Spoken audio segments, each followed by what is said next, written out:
NH66 May 19 Kooriyad അപകടാവസ്ഥയിൽ road തകർന്നതിനെ തുടർന്ന് അടച്ചിട്ട തൃശ്ശൂർ ഭാഗത്തേക്കുള്ള സർവീസ് റോഡ് ഇന്ന് ആദ്യമായി തുറന്നു കൊടുത്തിട്ടുണ്ട്.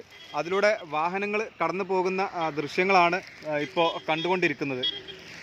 ഈ വാഹനങ്ങൾ മെയ് 19 ശേഷം ആദ്യമായിട്ടാണ് ഇതിലൂടെ വാഹനങ്ങൾ പോകുന്നത്.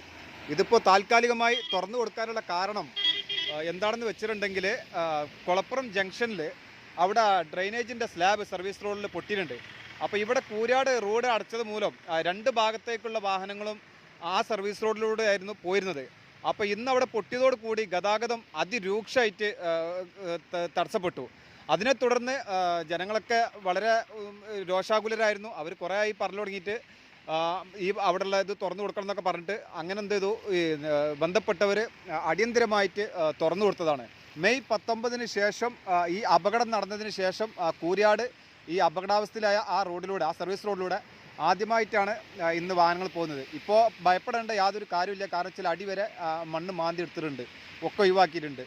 അപ്പോൾ ഈ സർവീസ് റോഡ് അവിടെ തകർന്നിരുന്നു. അവിടെ പോലെ ഒക്കെ മാന്തി ഒക്കെ പൊട്ടിച്ച് ഒക്കെ അടിപൊളിയായിട്ട് പോലെ വർക്ക് നടത്തിയിരുന്നു. അതുകൊണ്ട് ഇന്നിപ്പോൾ ഒരു അത്യാഹിതം വന്നപ്പോൾ അവർ അടിയന്തരമായിട്ട് തുറന്നു കൊടുത്തിട്ടുണ്ട്. അതിലൂടെ പോകുന്ന വാഹനങ്ങളാണ് ഈ കാണുന്നത്. മെയ് 19 ശേഷം ആദ്യമായിട്ടാണ് ഈ വാഹനങ്ങൾ ഈ റോഡിലൂടെ പോകുന്നത്.